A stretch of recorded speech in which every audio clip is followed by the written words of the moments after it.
feel like you've got to know me a little bit more, and hopefully you've got a sense of who I am, even if you don't know the detail. While professionally, I'm a quality engineer, really in this domain with this topic, I'm a curious explorer. I'm not a philosopher, I'm not an ethicist, I've had no formal training in these domains, but I do have a certain expertise and experience of quality engineering. And I'm just really excited to take some of the learnings and insights that I've taken from that world of philosophy, that ancient discipline, and applied it to my everyday work, how I'm continuing to experiment, how I'm failing a lot of the time, but then pivoting, iterating, mixing things up.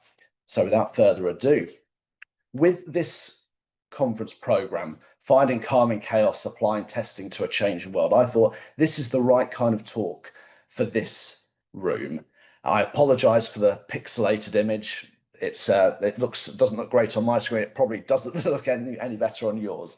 But given the dynamism, the fast-paced change that we're all subject to, responding to, trying to understand where we slot into and can support and complement and really survive as testers of the future, taking these ancient lenses and insights, ancient in some cases, more modern in others, but we'll come to that, and applying it to our everyday work is a way of making sense of that chaos, of that churn that's around us, just as we might adopt a particular way of working or a framework when implementing automation.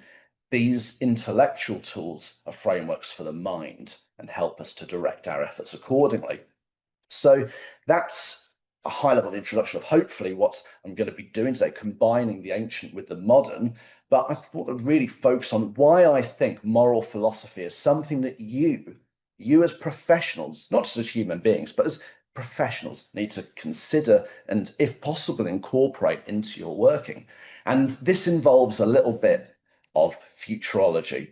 And on the left here, you'll see Mystic Meg, a well-known fortune teller from the UK. And if I divine the tea leaves of quality engineering, if I reflect on the way the discipline is changing, how AI tooling is going to hollow out and alter some aspects of our working lives, I'm reflecting on how we can continue to stay relevant, continue to add value to our customers, to our colleagues, to our stakeholders and shareholders. And that's what this is. This is a bit of a prediction as well. I think that consideration of the ethical dimension within our work is going to be absolutely integral to our future professional lives, and is one of the ways in which we can continually add value.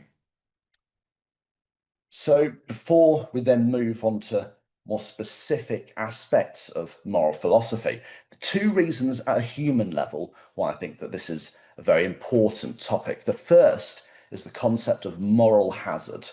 Moral hazard, I can't really do the whole rhetorical question of who's familiar with the concept of moral hazard because we're not in person, but moral hazard came to the fore as an idea during the COVID pandemic, when medical professionals were, due to circumstances, unable to give the care that they wish they could, and that led to deep psychological trauma. In some cases, the equivalent of post-traumatic stress disorder. It was very damaging for everyone involved.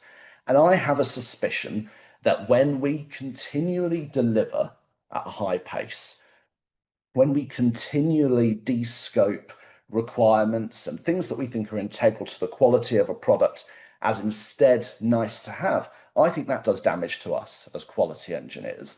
I think it does damage to software developers who have to relegate the work needed to make something really good into that tech debt epic enduring, the one that just builds and builds in the backlog and never gets addressed. I think that causes harm to us psychologically. And the second point is regulation. We don't exist in isolation. We don't work in isolation, and our businesses are subject to these external constraints. And the logo at the bottom right of my screen is the logo for the European Accessibility Act. This is going to place a burden on any business that transacts with customers in the European Union. And this is a point to make that, well, I think it will not be possible for government, for regulation, to encompass every possible scenario. Instead, we're likely to have high-level principles, as we've got with the Accessibility Act, as we'll probably have with the EU AI Act and ISO 42001. They're going to be high level, and the compliance responsibility will shift to the business. And so it won't be a case of a prescriptive checklist of benchmarks that must be met, but it will be ethics as a meta requirement that shapes, constrains, and directs everything else that we may do. So it's with those concepts in mind that I thoroughly believe, I'm convinced, hopefully you're on the way to being convinced, that this is a vital subject for us all.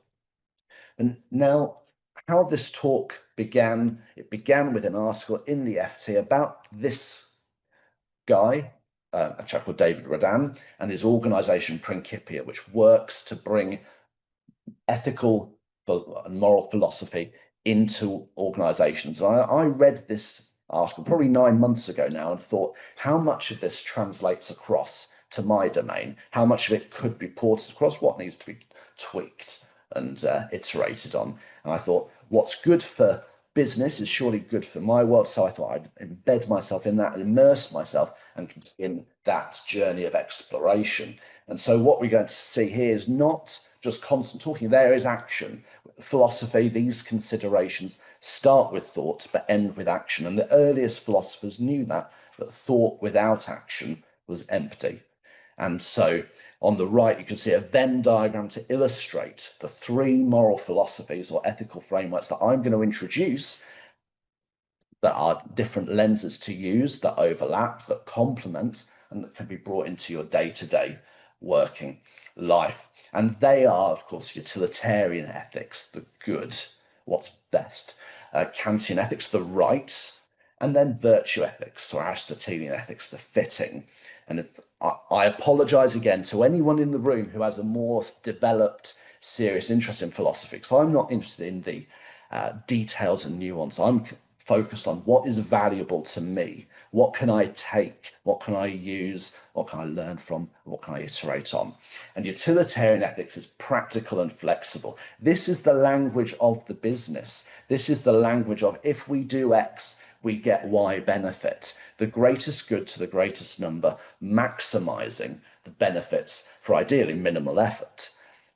However, one of the flaws of this sort of approach is that it's reductive. It reduces all considerations. Oh, can you see? Okay, perfect. Sorry, the screen just went off behind you. It reduces difficult, knotty ethical problems to that analytical approach, which is not always appropriate. And you can, if you think of the phrase, the end justifies the means, if you've ever heard that phrase, if you've used that phrase, you are applying a utilitarian lens to your question. And I'm sure you don't need me to illustrate what sort of horror that could then justify. But within the software testing domain, if we think about the mid-20 teen years with the car manufacturer Volkswagen, who were fined for implementing software into their cars designed to cheat emission standards tests. What considerations went into that decision? It was an ethical decision in the sense that there was a cost-benefit analysis and they thought they could get away with it. And it was deliberate criminal activity informed by this need to maximize profits, reduce costs, and it justified that behavior that was criminal and affects us all negatively. So that's the good. But now the right, Kantian ethics, deontological ethics, this is rights and values based. It's external, it's beyond you. It might be, for example, principles of around making applications and websites perceivable, operable, usable, and reliable, as enshrined in the Accessibility Act. It's less concerned necessarily with happiness or what is good than respect for an individual. I'm sure at a personal level, we have all encountered friends, colleagues, family members who have made poor decisions. We've all seen, and internally you might scream, but that is the individual's right to make these choices for themselves, and that is respecting their autonomy.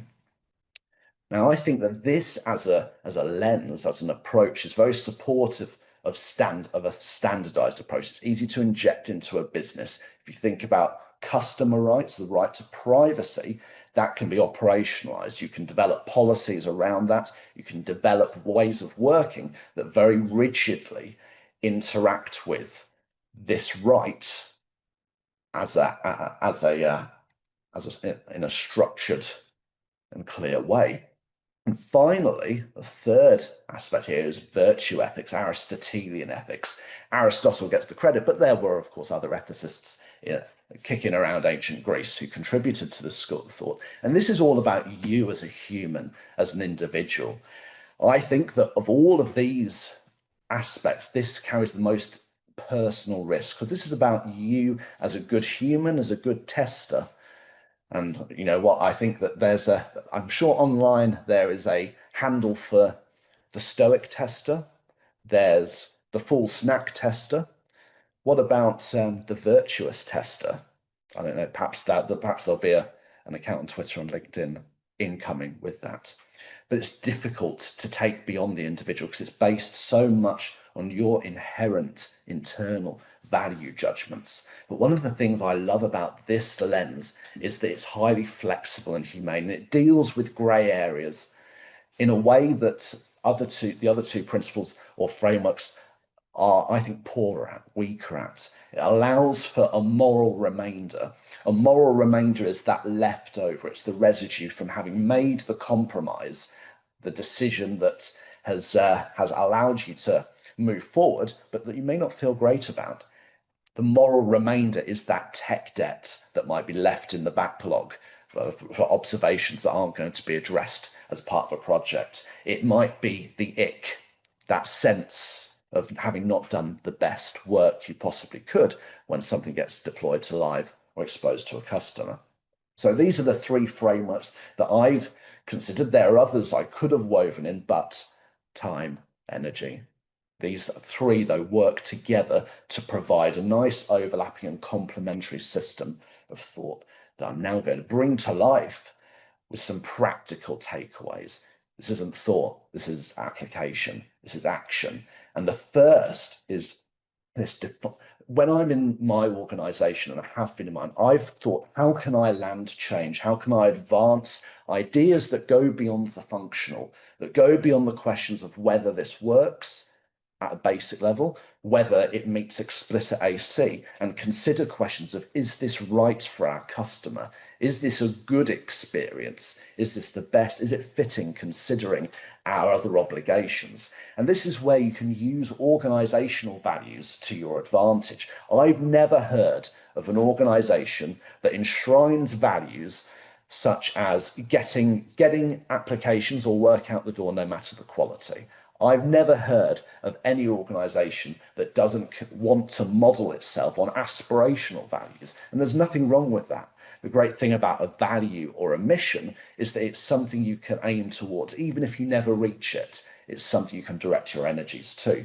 And in my domain at Covoo, we have the mission, which I shared earlier, but we have a number of values, all as one. People first, results follow. Find a better way, and see, act, own. All four values are woven into our business, and because of that commitment, I've been able to use those to instigate conversations about bringing in ethical considerations within my squad, within projects, and across the QE discipline more widely. And they can be used along with successes, with trials, with failures, to weave that aspirational story grounded in reality. It's not fantasy. It's not fantasy that we're trying to make ethical decisions for people, but it could be brought home to your domain and made real for the people who you need to get on side. And on the getting on side people, you need to help them understand the language of risk. What is the risk of not making this right decision? What is the risk of the regulatory implications if we don't ensure that an accessibility statement is on our website by X date? what are the issues that could eventuate from that, and what's the impact it could have on other projects. That makes the story credible as well. It makes the argument credible to disciplines and individuals who may not have the same focus you do, but who nonetheless need to work with collaboratively and to engage. And finally, help others to understand their relevance within the structure. How do they support these outcomes, whether it's a product owner or a tech lead?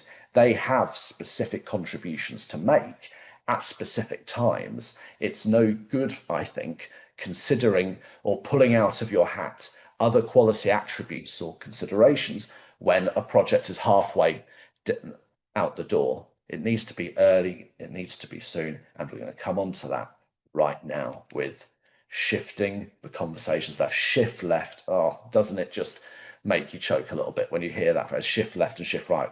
Spoiler alert, both will come up, I'm afraid. But baking in ethics as a consideration early on into a project, into the project inceptions, into pre-mortems. If you're not familiar with a pre-mortem, think a post-mortem retro where things have really gone wrong, except you blue team and red team it, you go for it, and you predict the project has failed. How did it fail? So ethical consideration, regulatory risk having materialized can be brought in at that stage to help people understand the concrete effects, the negative impacts, whether that's reputational or commercial or legal, that can eventuate from these risks being ignored or not engaged with. Ask questions like, who is our product for? Who are we seeking to include? But who are we excluding with this product? Who is not our customer? Not every product needs to be for every person. I think universal coverage or universal inclusion is, with the exception of government provision, probably something that's not even desirable to aim for. I think you can identify customers, and as a commercial enterprise, the focus will always be on maximizing that customer volume, which is an understandable focus. But it doesn't have to be the only one. You can think about your users, what devices they use, what sensory restrictions or disabilities they might have, how you cater for people, how you might target your solution for people with visual impairments, for example, and then therefore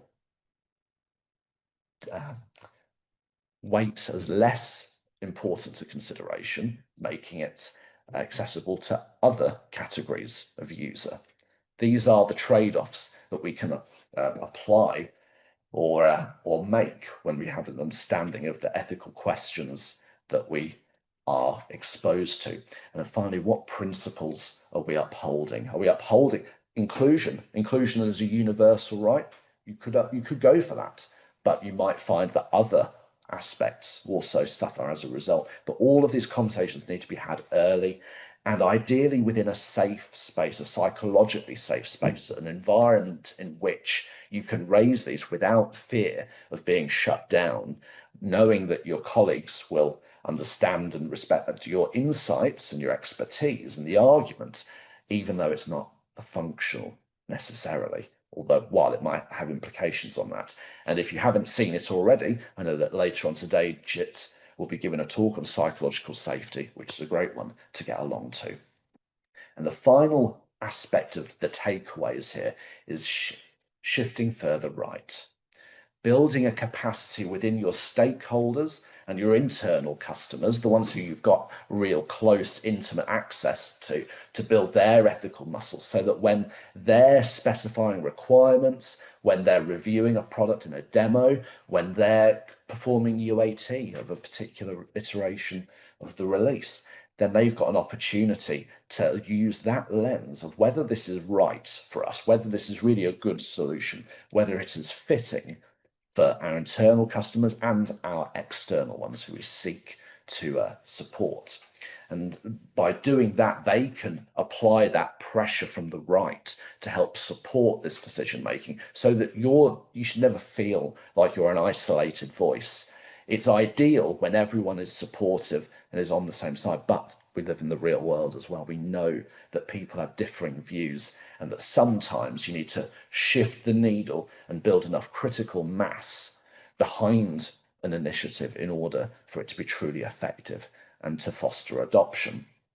On the subject of foster a feedback loop from life. So often I hear colleagues and peers within the quality space feeling like the work they produce goes out into a void, that there's no feedback or information coming back from those internal customers or data coming back from our external ones, whether that's data, Google Analytics tracking of customer usage, abandonment rates, rage clicks, as Datadog, I think, terms them when customers get frustrated with your application. That might give you a valuable insight as to how that application is not practically good, how it is not fitting for that use case. And finally, when working with this, when introducing a new idea, it's important, it's critical if there's to be success and to build credibility, to support a habit of regular action and reflection. Do, stop, pause, think, do. Stop, pause, think, do. Make sure that you're adjusting to circumstances around you and learning from mistakes and learning from successes to really accelerate, build, develop that ethical muscle. So in summation, the ethics as a meta requirement, as a factor that will have to be woven into everything we do, is here to stay. It never truly went away in reality, but the sharp edge of regulation, I think, is going to mandate it, as well as a desire for us all to do our best work, the right work for our customers as we seek to serve them. All of these takeaways, all of these lenses, these approaches can be practiced, can be learned. You form it like a habit, then practice it like a skill. I'm probably not very good at applying this in my data. I try to again and again, and I practice and I take on feedback, but it's very much a learning progress, a work in progress and a learning curve. Third up, I suggested 3 frameworks of moral philosophy. These were ones that were sort of surfaced to me, as I mentioned earlier, but they are like a Swiss Army knife. They are like the apocryphal tester's toolbox of competencies that you pull out when needed, when necessary, when valuable, and you use them for the job at hand as needed. And finally, and hopefully it's not striking you as too bombastic to say, but I genuinely believe that consideration of how our work contributes to a good end, to the right end for us, our customers, and the world is critical, and that our future truly does depend on it. Thank you very much for your attention. On the left, you've got a LinkedIn if you want to pick up any points with me or any suggestions or feedback. Are there any questions? Do we have time for questions? Over to you, sir, in the room. I've got a few questions, and first of all, I would like everyone to give Chris a hand for a fantastic presentation.